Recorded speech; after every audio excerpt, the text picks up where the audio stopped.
43 दिन हो गए हैं और लगातार युद्ध जारी है। रूस का दोनेत्स्क से बड़ा हमला, बड़े स्टील प्लांट पर रूसी सेना का हमला हुआ है। प्लांट में यूक्रेनी सेना के छिपे होने पर निशाना साधा गया है। बड़े स्टील प्लांट पर रूसी सेना का हमला हुआ है और बड़े स्टील प्लांट पर रूसी सेना का हमला हुआ है। स्टील प्लांट पर हमला साधा गया है।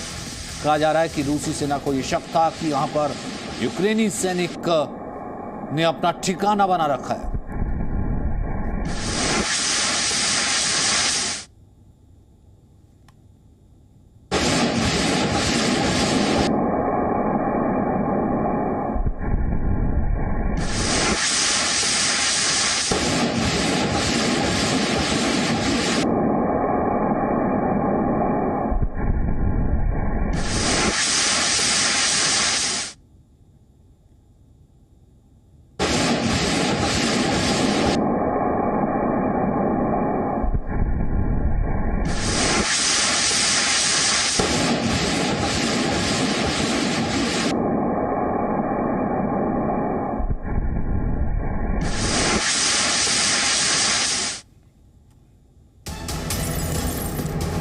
तो रूसी सेना के हमले और तेज हो गए हैं। यूक्रेन के सैन्य काफिले पर हमला हुआ है।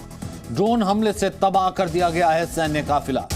यूक्रेन के सैन्य काफिले पर हमला हुआ है, रूस ने हमला किया है और रूसी सेना के हमले और तेज होते चले जा रहे हैं। और इस हमले में यूक्रेन के सैन्य काफिले को तबाह कर दिया गया है। यूक्रेन के सैन्य काफिले को तबाह कर दिया गया है। 43वां दिन है महायुद्ध का और यह चलता चला जा रहा है और इसे तबाह कर दिया गया है। यूक्रेनी सैन्य काफिले को तबाह कर दिया है रूस के सैनिकों ने। ड्रोन से बाकायदा इसे अटैक किया गया। ड्रोन अटैक में तबाह हो गया सैन्य काफिला।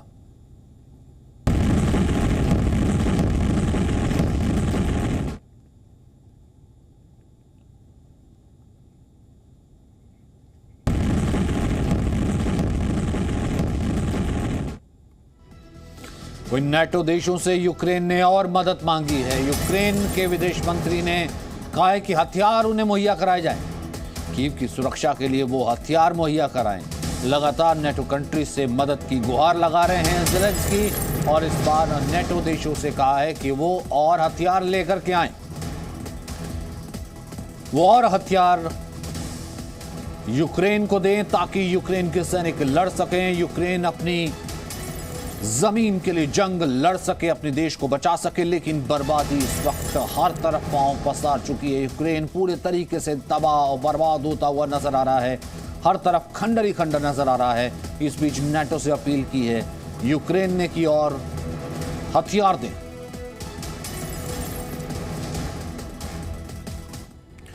वहीं बुचा ने रूसी टैंकों को यूक्रेनी सेना ने नष्ट कर दिया। बुचा की सड़कें बर्बाद टैंकों से भरी पड़ी हैं। एक टैंक के भीतर रूसी सैनिक की बॉडी और रूसी सेना के खाने पीने का सामान मिला। बुचा से जी मीडिया संवाददाता शिवांगी ठाकुर की रिपोर्ट। यूक्रेन की सेना जब अपने इलाकों को रूसी सेना से छुड़ा रही थी, उस वक्त क्या मंजर था, क्या तस्वीरें थी, कैसे भिड़ंत हुई, उसकी एक अलग तस्वीर हम आपको यहाँ दिखाने की कोशिश करते हैं। देखिए, बूचा इरपिन का ये इलाका है। इरपिन से जब आप पास होंगे, बूचा की तरफ जाएंगे, एक सड़क ऐसी आती है जहाँ पर टैंक ही टैंक है और ये तमाम टैंक रूसी टैंक है। रूस की सेना ने इस पूरे इलाके पर कब्जा जमाया हुआ था। यूक्रेन की सेना के साथ भिड़ंत हुई। यूक्रेन की सेना ने इस पूरे इलाके को रूसी सेना के कब्जे से छुड़ाया और इस भिड़ंत में आप आगे तक देखिए, जितने भी टैंक्स हैं, ये सभी टैंक्स रूसी सेना के टैंक्स हैं। इन सभी को नष्ट किया गया है और लगातार कई दिनों तक यहाँ पर रूसी सेना तैनात थी।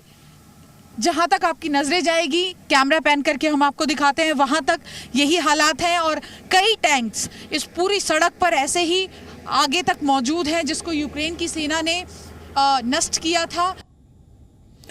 यानी हंसता खेलता शहर इस वक्त न केवल खंडर में तब्दील हो गया है, बल्कि हम ये कहें कि एक तरह से मरघट में तब्दील हो गया है। बुचा की जो तस्वीरें, नरसंहार की जो तस्वीरें इस वक्त आई हैं, बुचा में रूसी सेना का नरसंहार और उस नरसंहार के बाद फिलहाल दुनिया सिहर से उठी है। वहीं स्टील प्लांट पर रूसी सेना का हमला हुआ है। वहीं मैरिपोल में चेचन लड़ाकों ने गोलीबारी की है। चेचन लड़ाकों की भी बर्बरता की तस्वीरें जो है वो बुचा से सामने आई थी। वो लोग यूक्रेन के जो वहां नहीं निकल पाए थे।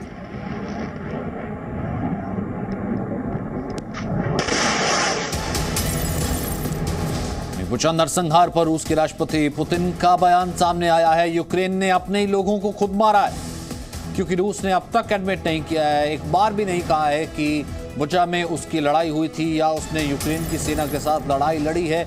बुचा पर कब्जा जरूर था लेकिन वो पीछे हट गया। लेकिन अब पुतिन कह रहे हैं कि यूक्रेन ने अपने ही लोगों को मारा है, रूस को बदनाम करने की साजिश है। तो क्या ये किसी तरीके का वॉर प्रोपेगेंडा चल रहा है? रूस का विरोध ना करने पर यूक्रेन ने हत्या कर दी है। तो एक बहुत बड़ा इल्जाम जो है रूस की तरफ से लगाया गया है कि यूक्रेन ने अपने ही लोगों को मारा है और उसके बाद बदनाम किया गया है रशिया को।